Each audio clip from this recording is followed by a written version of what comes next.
So one thing we're also working on this year is hosting wine investment masterclasses where we teach people and have tastings too, where we do show people that this is not just for a certain demographic, it's for everyone. We teach people through tastings.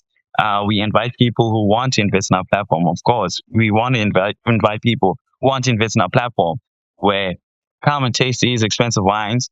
And we're pretty much breaking down that class barrier, where we're teaching people that it's not just for certain people, but it's for everyone. By educating people about what wine is, how it's grown, and its financial thing. It's financialization. So that's what we're working on this year.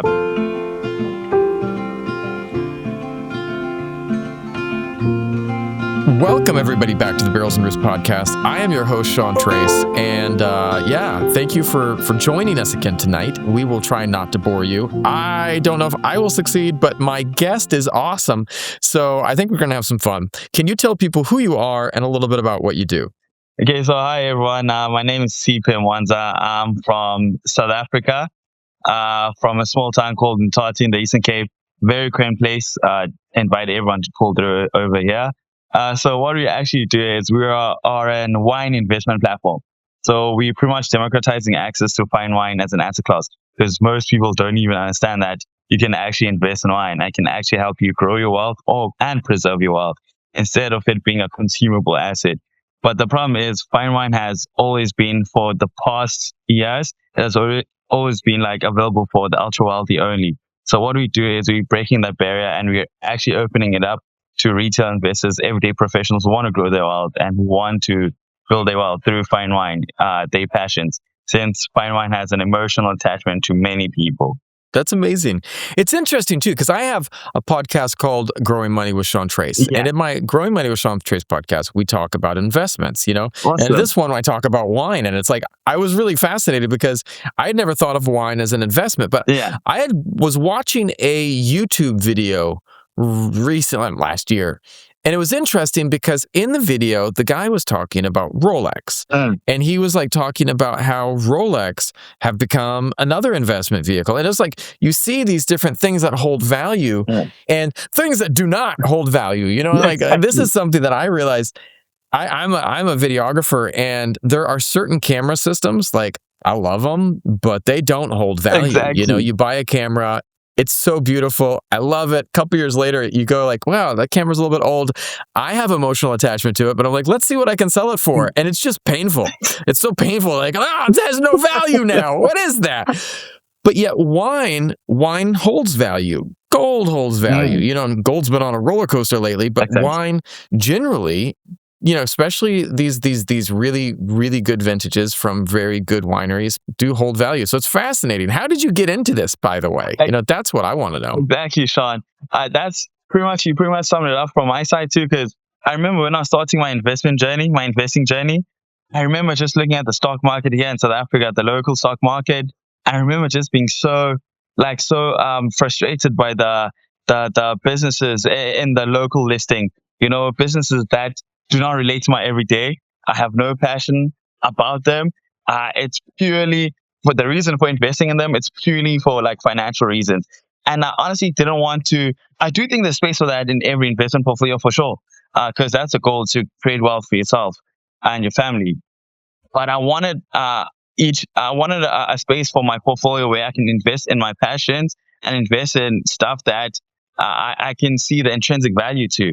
And I do, when I saw fine wine and the whole collectibles market, I was really drawn to that, Sean. That passion element where rather than people investing in stuff they don't like, they don't understand, just for purely financial reasons, people now can invest in stuff that they enjoy, that they have emotional attachments to, their passions, and they can also get a financial return on top of that too. So I really wanted to bring that intersection to everyday investors, Sean, because I do think there's so much opportunities in these markets, and people can actually enjoy them because their passions are involved in it.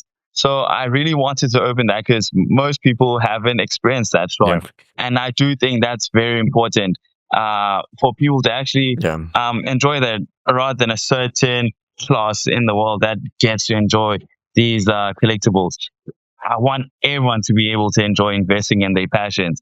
So for me, that was the reason why. Well, one of my reasons why I really wanted to open up these market for like everyday investors. And the second one too is unfairness in capital markets, Sean. As a person who grew up in uh, Mhm. I wouldn't say disadvantaged background, but who has seen that side?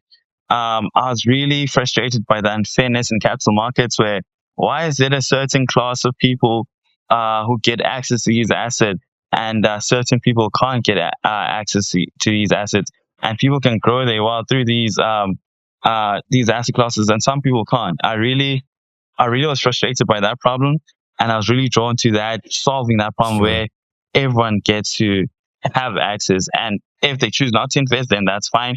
But that access pinpoint, people had to have it. So those are two main reasons why I just wanted to solve this problem.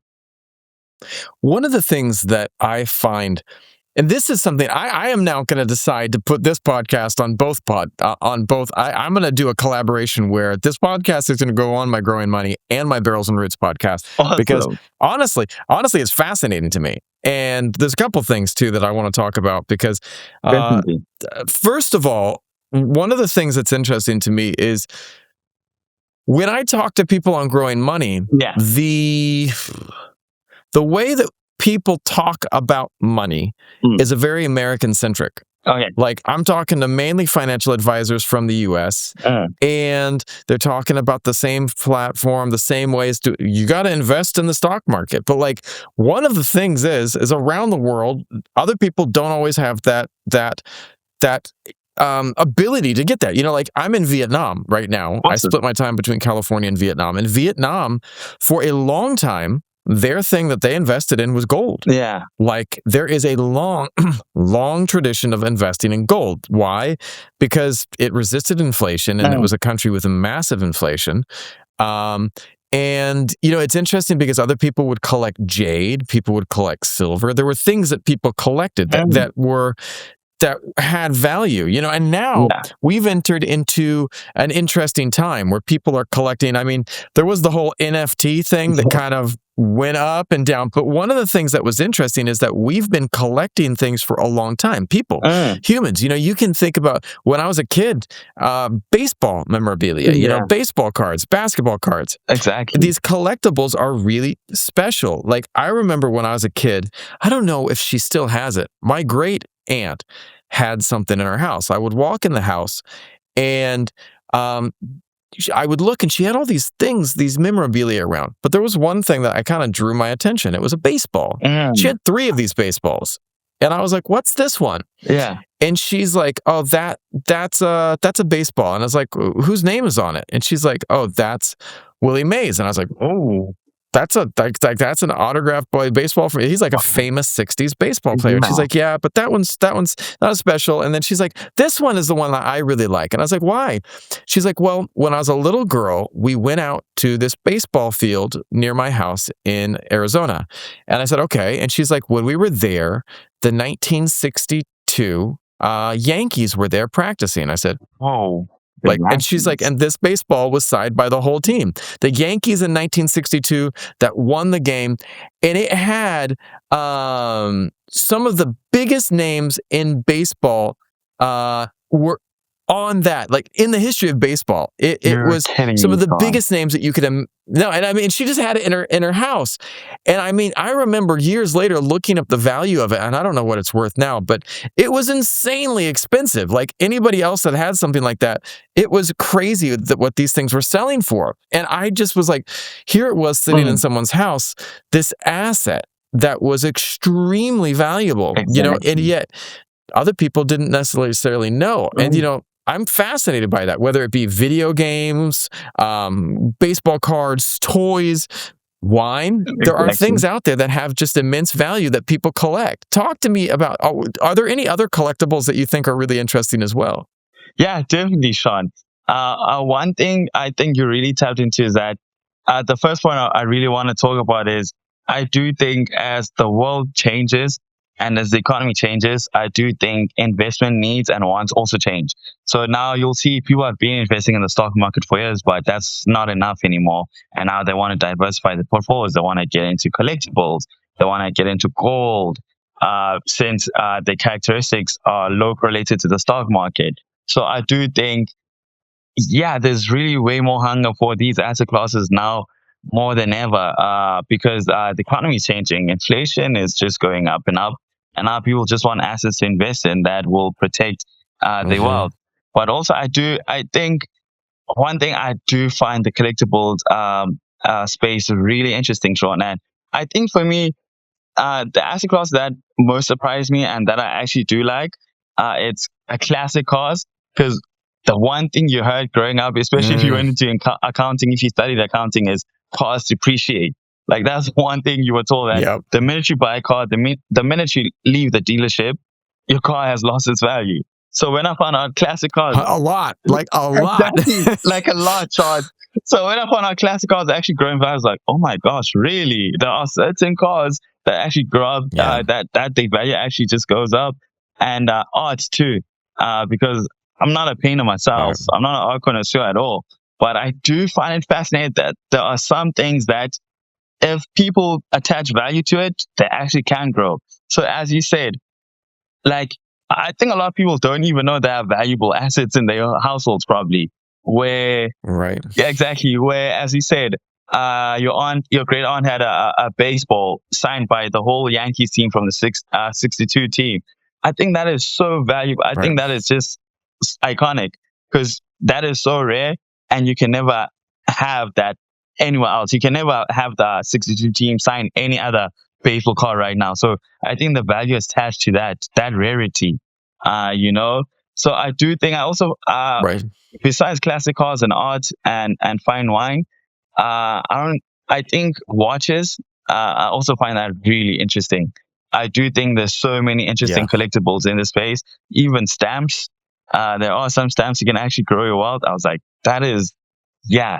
I was so shocked too. And the thing is, most people don't even know that um, these assets you can actually grow Right. your wealth through these collectibles. That it's a whole market where people have been investing in collectibles and growing their wealth through them. So I, it's been a fascinating journey finding out all of these stuff, and it's still going to be a long and awesome journey opening up access to these markets for people. You know, that's awesome. It's really interesting too that you see the value that comes through and all these things, but like definitely.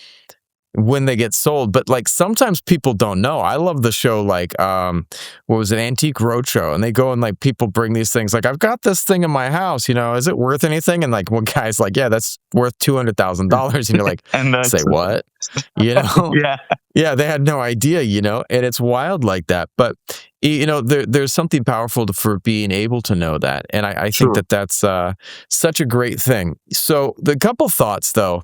Um, the first thought is, you know, why I Yeah, know wine.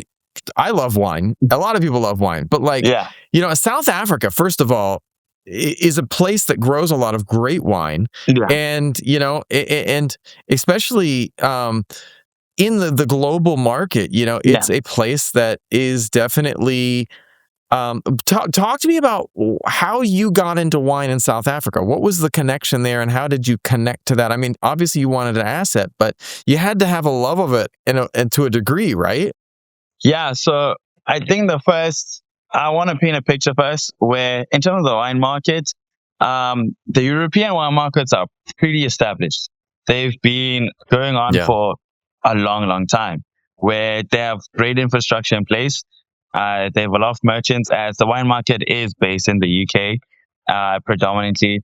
yeah, And the investment regions that are considered investment grade are pretty much in France and Bordeaux, Burgundy, hmm, Champagne, and Napa in California too is actually considered yeah, investment grade, because they have a historical track record of producing quality wines that have grown in value, that has historical data to back it up. It's not just regions that um, just blew up by just recently. No, they've been yeah, growing and quality wines for years.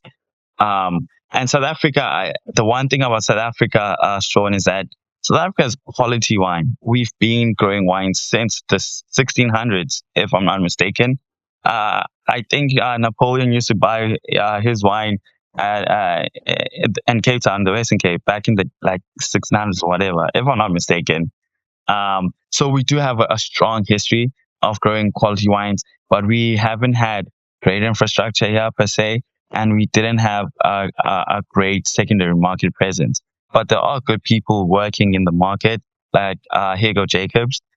They've been building secondary markets in South Africa, and there are great wine producers like Merilast and Villafonte, where we are producing great quality wines now. We are getting that international recognition. We are getting international wine critics rating our wines and scoring them, and now we are getting that publicity. So the South African region, in terms of wine, it's really growing, and there are really good investment grade wines to be found here in South Africa. But not many people know that, and not many people consider South Africa as an investment grade region. And I do think the one thing that got me into it mostly, that started this whole passion, Sean, um, as I said, for me, all I remember having a conversation with someone in the industry, and he said, "What got you into wine?" And I said, honestly, I purely love it from a financial point of view. And I also love the story behind fine wine. I do love that every vintage, it's so unique. It stands for that particular year, where how it was grown, the soil, the temperature of that year. Like every vintage tells a story of that particular year. You can remember, if you can actually think about a 2015 vintage, you can literally, it just brings memories of that certain year. You know what happened that year in terms of Yeah. temperature and how the soil was, because of the quality of the fine wine. So I do think for me, it was pretty much the story behind fine wine, the craftsmanship behind it, the financialization of it, where you can actually, it actually grows in value. Why? Because wine ages over time. It actually gets better over time. I think that's really fascinating, and people, it's really fascinating, and I don't understand how people can't wrap their heads around that something actually gets better over time. Not many things can do that, but fine wine can, and I do think that it's really impressive, Sean. Yeah. It's interesting. A couple of things there. Like, Yeah, one of the things that I think is interesting is that there's also the ability to see value in things true. that others do not see value in. Like, Yeah, I remember when I was in college, there was one guy I went to college with that he was a weird guy, but he had this one special ability. He could fix cars. He and his dad cool. fixed cars really well. And so he would go and buy a cheap car. Yeah. And his cars were it was beat up, and then he fixed it and it looked nicer and he sold it. Mm. But then he got a nicer car that was also beat up, and then he fixed that, and then he sold that. And he kept working his way up on these cars, and finally, like, Yeah. after a year and a half or so, he was driving around an Acura NSX, which at that time was like a Honda version of like a Ferrari. It was like an amazing vehicle, Yeah. But it was interesting because the idea of seeing value in things and things that were growing in value, and the idea of holding a good that you can hold on to and then sell for a higher value. One of the things that everyone that I talk to on Growing Money says, and they all swear by it, is the idea of diversification. Like the idea of having investments in different areas. And like, if you overlook an area, like the only problem for me, I'm going to rewind right now. Like the danger for me of having my investments in wine, and some people, is like, there's a huge like possibility that you might drink it, And so, I mean, like that is the thing that I would think of, but like at the same time, if you're doing it under the lens of investing, it's different, Exactly. And, but a lot of people hear wine investing and imagine like super ultra wealthy collectors. Like, how are you reframing that idea for normal people who just love wine and want to learn? Awesome question. And first, with the risk of drinking the wine, so we mitigate that. We store the wines in bonded warehouses, so they're far from your home, so you can't drink them at all. Yeah. So how we reframe that is that, yeah, we do, as I said, we do educate people on fine wine itself. And one thing that we've been passionate about and we really stern on as a business is that the positioning of fine wine itself, where we tell it as it is. We don't tell narratives just to get sales, as most people. There are people who have done that in the industry before. So pretty much how we shape it is that, listen, treat this as an asset class, right? As any asset class. This asset class has been in wealthy circles for a while, for sure. But what we do is we're breaking those barriers where these wines are pretty much expensive to invest in. But what we do as a company is we bringing an ownership structure where people can own pieces of these wine collections that we curate. So, for instance, if we curate a wine collection that's worth 100,000, we fractionalize it so people can own certain percentages of that. Meaning, we are breaking that barrier where people think they are too, let's say, they're it's above their class per se. We pretty much break it down from a financial point of view where we tell people just view it as an asset class and nothing else. And one thing we do talk about a lot is the risks involved in investing in fine wine. And the other thing, its characteristic as an asset class, rather than shaping it as this asset class for the wealthy. Where one thing we do, we share its characteristics from its low correlation to traditional asset classes. We share its strong returns for the past 20 years, which has been 7% annually through the LiveX 1000, which is index, a broad-based index tracking the 1,000 most traded wines in the world. And think the one thing we also frame it as a company is we try to mostly speak of it as an asset, as I said, where people should just view it from a financial point of view. And we pretty much do break down barriers through the education cycle where the more you talk about it and you share what it is to people, I do think that reframes how they think about it.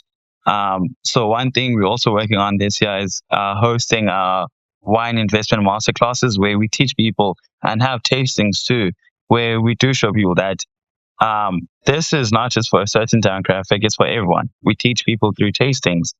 We invite people who want to invest in our platform. Of course, we want to invite people who want to invest in our platform, where come and taste these expensive wines. And we're pretty much breaking down that class barrier where we're teaching people that it's not just for certain people, but it's for everyone. By educating people about what wine is, how it's grown, and its financial thing. It's financialization.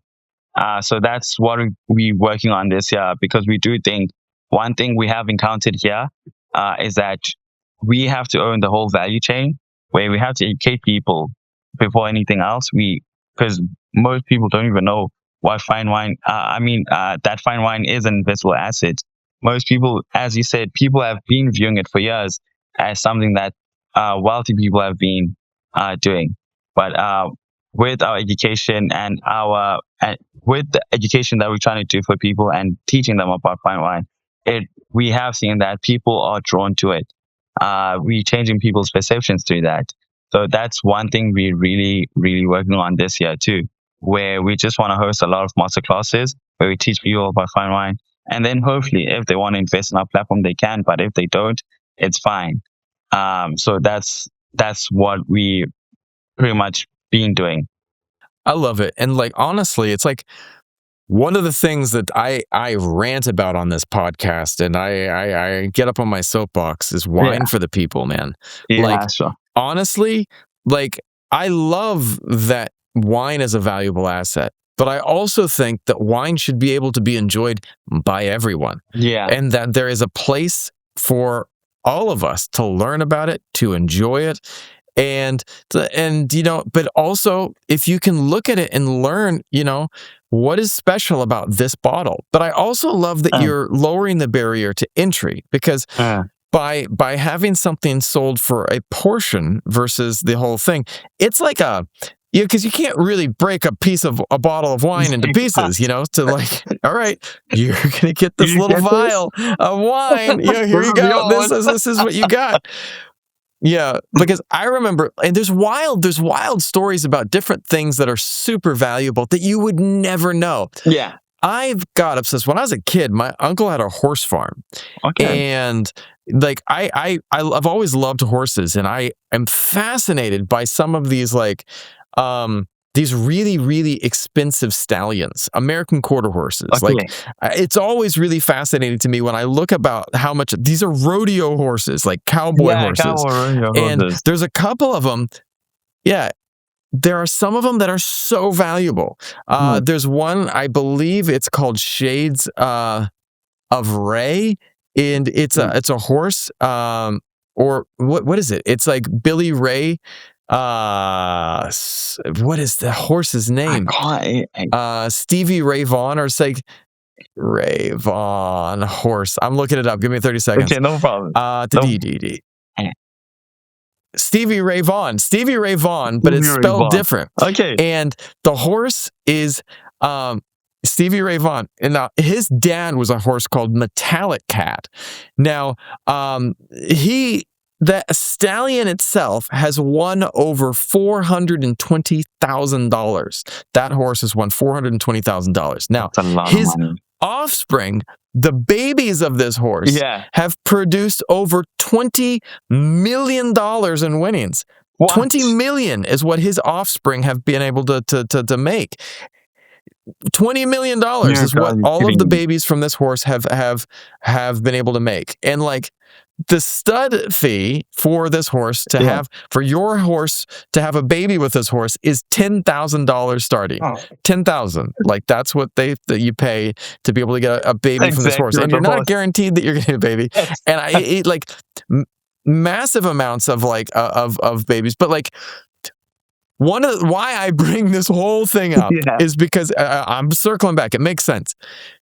If I wanted to get into horses, like, it's expensive. I can't buy this stallion. You know what I mean? And so a lot of people that get into horses will get a good quality mare, and then they get, the boy, to like make babies with their horse, and then they go that way. But but the reality is that most people can't even afford that, because that's like $10,000-$12,000 to start, $20,000 for a mare or something like that. It's insanely expensive. Yeah. So my point being, like, wine and horses are a similar type of thing. It's hard you can buy a bottle, you can buy a horse, but you can't buy a piece of a horse. You can't. I can't be like, hey, look, I got a horse's leg, like, oh God, what'd you do to get the horse's leg? Don't ask when I got it, So, one of the things, like, though, it's interesting because if someone told me, hey, Sean, it might not be the best investment, but Sean, would you like to invest in a horse? And I'd be like, sure, dude, I would do it if it was like Stevie Ray Vaughan, if it was like something that was a stallion like that. But there is, like with wine, like with anything, there is risk. Like I remember a couple years ago, there was a horse that I loved, and it was something like golden metallic or shiny metallic, so beautiful. But then the horse got hurt. It got hurt and had to stop doing rodeo work. And when it got hurt, I was wondering if the value was going to go down. But the owners were like, well, he's going to do other work now. But it's interesting because, like an athlete, an injury or something like that, it changes the value. So it's just I'm fascinated by the whole thing still, man. Exactly. That is fascinating. And honestly, the first thing that came up to mind is, how are they making so much money? How are those horses making so much money? Because if someone would come up to me and say, "Yeah," people don't realize in them. Rodeos pay a lot of money, man. They do. It's a big sport. Rodeos pay a lot of money. They actually do. So you learn something new every day.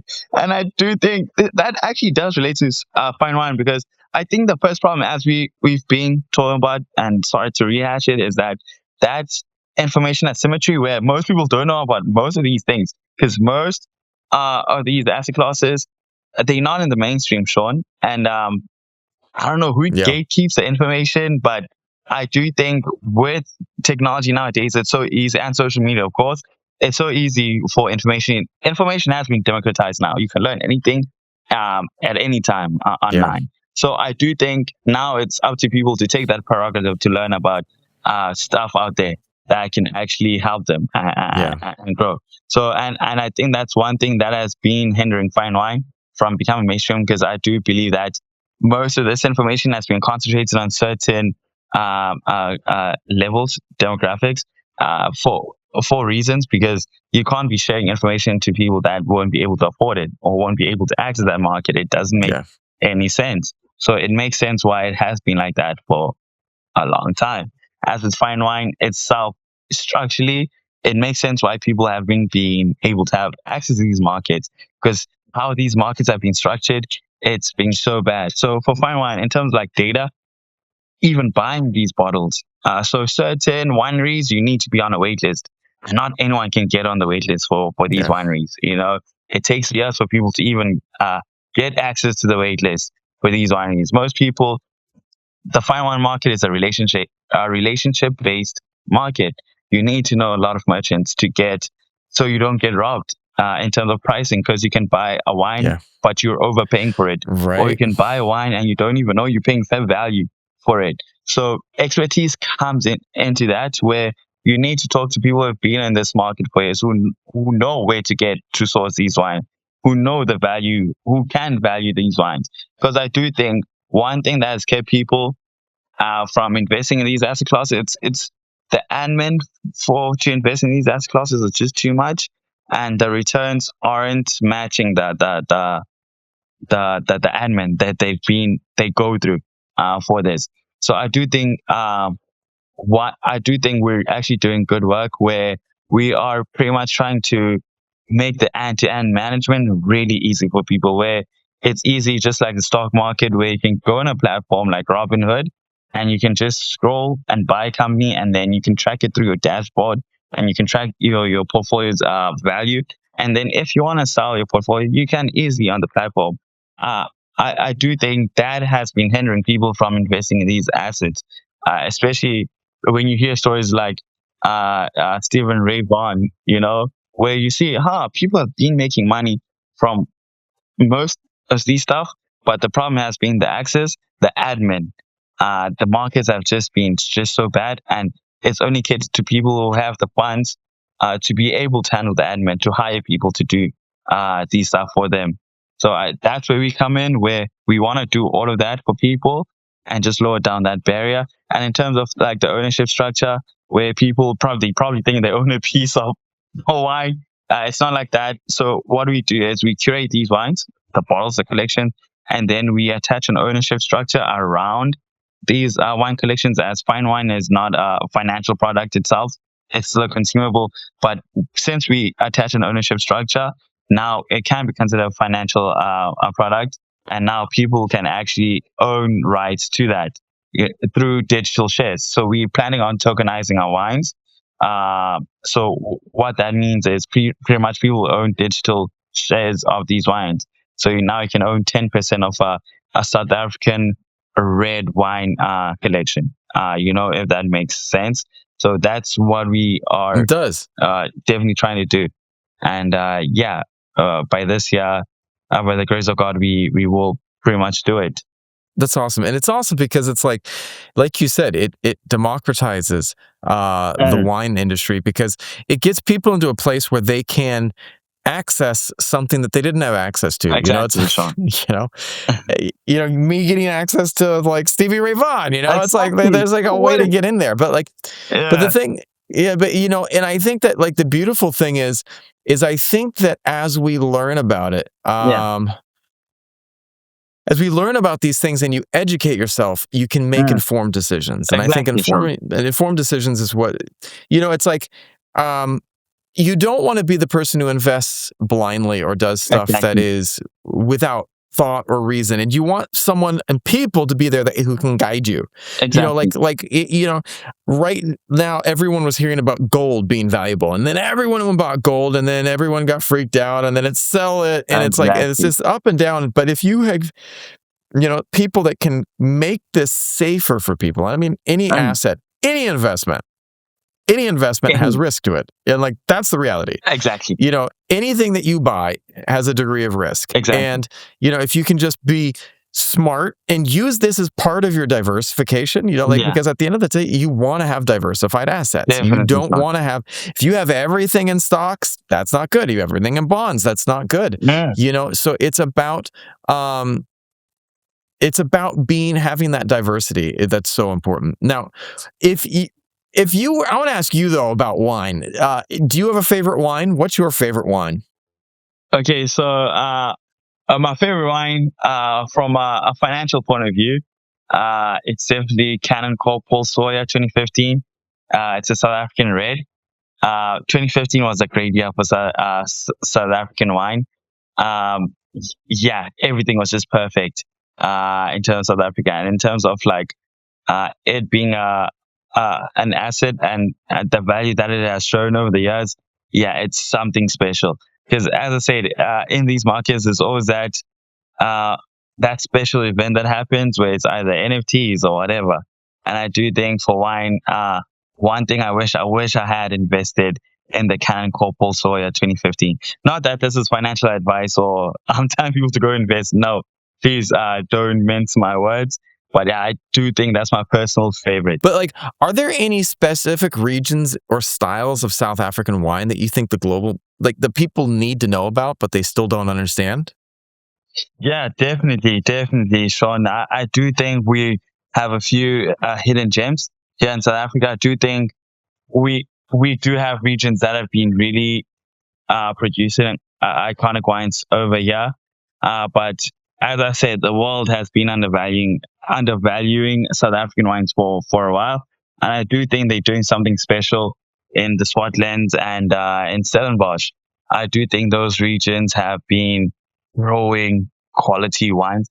To be honest, most of the regions here in South Africa, it also depends on the style of wine you like. If it's a Syrah wine, where all of these wines have their own distinctive qualities.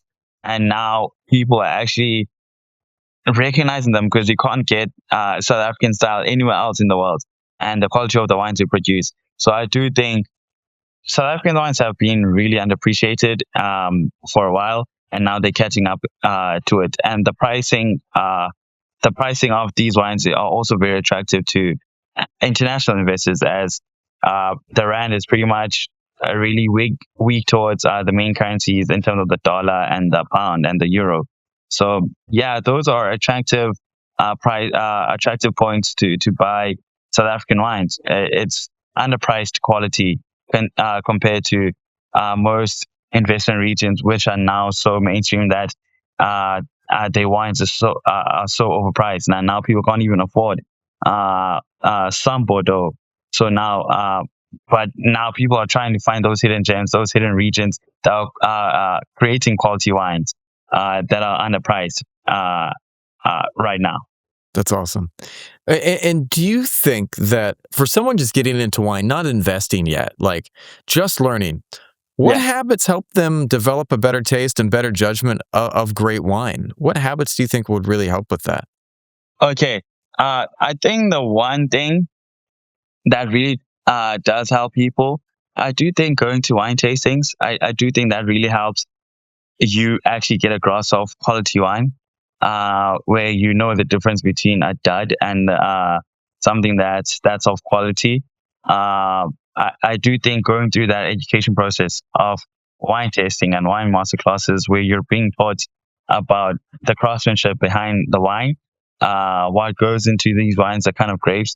I do think having that keen eye, it really does help people to know what they can expect from certain varieties of certain wines, what to expect when they hear certain elements have been going on. So, for instance, when you know what kind of temperatures are favorable to grow quality wine, having people to be educated on that point of view, because that also does help from an investment point of view, where if you know certain regions have been having great, exceptional climate, then you know that that certain year will produce great wines. And I do think having that education and knowing that background on how these wines are created, what's needed to create quality wine, and attending master classes that actually educate you, I do think going through that process does help you to understand what goes into creating a quality wine.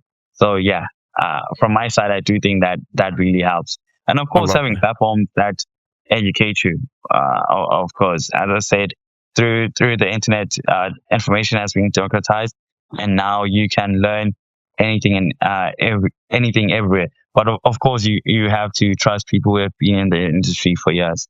You can't just learn from uh, Steve 101 online and just hear what he has to say about fine wine. You can't trust that, but you have to hear from people who have been in the industry, who have been working. Most predominantly sommeliers who have been working with wine, who are taught uh, about what fine wine is. I do think that really helps, Sean. I love it. Where do you see this journey going for you in the next 5, 10 years? Great question, Sean. So honestly, in Africa, these markets are pretty much untapped, while for retail investors. So one thing I do see us as a business in the next 10 years, owning the whole private market space, in terms of opening up access to that whole market, having the right partnerships, the right collaborators to help I us love achieve that. that vision for sure. It's been yeah, that's how I envision us in the next 10 years. Pretty much just opening up access to the whole private market, where we're not just opening access to just fine wine, but we're opening up access to whiskey investing, to art, to other collectibles, to private credits and private equity. So in the next 10 years, I do envision us opening up most of these channels for people and actually just having the right partners to help us achieve that. That's awesome. Well, I want to say thank you so much. Where can people find out more about you and what you're doing? Okay, yeah, awesome. Thank you so much for having me. Most people can find me on LinkedIn. People can search Siphe Mwanza or our company page, Meza. People can also check us out on Instagram on Meza Wine, and our YouTube channel, Meza. So people can actually check us out on all those platforms.